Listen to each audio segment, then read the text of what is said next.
Canadian politics is in turmoil, and the latest bombshell has received mixed reactions from Canadians. On one hand, some Canadians were shocked. On the other hand, some Canadians were expecting this to happen. Some Canadians wanted this to happen. But all of them, they're witnessing the current chaotic situation that is taking place in the country's politics. And I'm talking about the recent abrupt resignation of country's former Deputy Prime Minister and Finance Minister, Chrystia Freeland. At the heart of her departure lies a sharp disagreement with Canadian Prime Minister Justin Trudeau over handling Donald Trump's looming tariff threats against Canada. Now, the political chaos that is taking place in Canada and the recent resignation actually exposes the widening rift in the leadership and also raises questions on the stability of Trudeau's government. So, let us understand what actually happened. So, on Monday, Chrystia Freeland issued her letter of resignation in which she criticized Justin Trudeau and also mentioned that Justin Trudeau wanted her to resign from her position as the finance minister and offered her another position in the cabinet. However, she did not want to take another cabinet position and she decided that it was better to actually resign from a position altogether, from the cabinet altogether. Now, in this particular letter of resignation, she mentioned that she was at odds with Justin Trudeau for a few weeks, and this particular situation,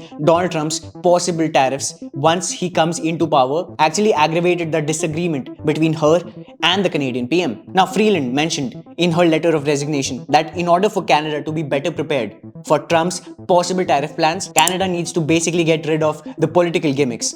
You know, these gimmicks that add no value, and instead focus on how they are going to tackle the whole issue if it comes into play once Donald Trump becomes the president. She mentioned that Canadian government must be prepared to push back on Donald Trump's economic nationalism, which is going to be appreciated by Canadians. So this was her stance. She wanted government spendings to be curbed. She wanted the expenses that are going towards political gimmicks to be cut off. However, when we look at Trudeau, he recently announced that Canadian government in fact is going to send $250 worth of checks to 18.7 million Canadians who made $150,000 or less in 2023. This is going to put the total of government spendings to $4.68 billion. And this is going to be called Working Canadians Rebate. And this is not the only plan that Canadian PM Justin Trudeau has announced under his GST holiday. He's also announced that during the holiday season, Canadian government is going to cut back on GST on certain products. Now, that alone would have brought about $1.6 billion worth of revenue for the government. But this $4.68 billion worth of amount that I'm talking about, this federal cost that is going to be added to the budget deficit of the country, this is a problem, especially now when the government has released an economic statement mentioning that budget deficit for the year 2023 of the government was actually $62 billion, roughly $62 billion, which was 50% more than what was expected and $20 billion more than what the government had targeted. The government had targeted a budget deficit of roughly around $40 billion. So this is why it becomes another major issue. The $4.68 billion is going to be an added burden on the government. Now, the Canadian economy is already struggling because of two reasons.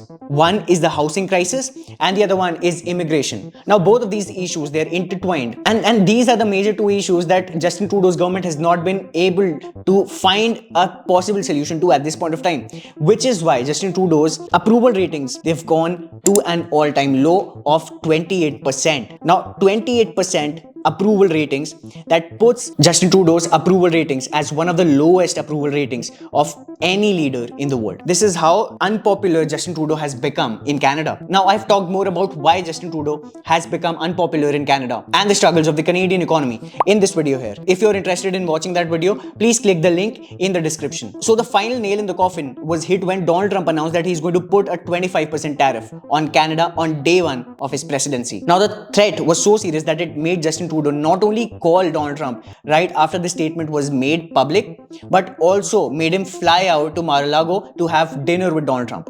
Now, after this dinner, after this conversation, Donald Trump came out and said that they had a nice conversation, him and Justin Trudeau. But it is pretty evident that they had a rift in the past, which has not improved yet. And it is understandable from the fact that Donald Trump does not miss a chance to troll Justin Trudeau, because soon after, Donald Trump posted on his platform Truth Social that Canada could become the 51st state of the US and that Justin Trudeau could become the governor of the great state of Canada. Donald Trump does not miss a chance to mock Justin Trudeau. And by the way, this does not stop here. Donald Trump even came out and criticized as well as trolled the former Deputy Prime Minister, Chrystia Freeland.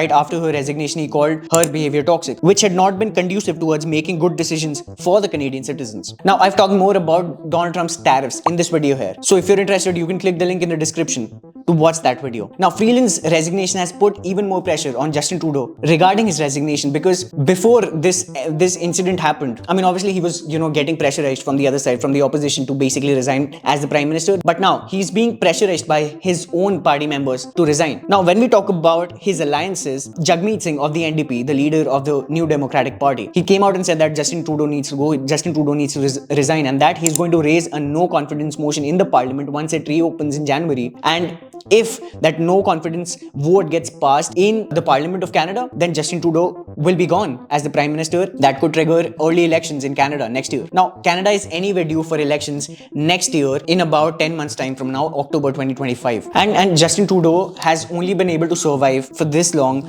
because, he's been receiving support from the NDP. But this time around, it's different because, this pressure of resigning from his position is not only coming from the opposition, which has always been the case, but this time it has also been coming from his own party members. And at this point of time, whether he resigns or not, he pretty much knows that, he's become unpopular and his party is trailing behind in the polls as well by 20 points to the Conservative Party. And this is also evident from the fact that Justin Trudeau actually lost by elections in highly liberal area. So you can see that it has come to this, that he is not even getting votes from his own supporters. Then it becomes difficult for him to actually win the upcoming elections. And even if he does not resign, he still has like 10 months left as the Prime Minister, because it is likely that he's going to lose in the upcoming elections and the Conservative Party is going to win. Canadians, they've had enough of Justin Trudeau. They've been having enough for the past 10 years. They need a change in the government. They need better policies, better reforms. They need to, get rid of the economic struggles that they're currently going through. And it doesn't seem like Justin Trudeau is going to do much to ease their pain at this point of time. With that being said,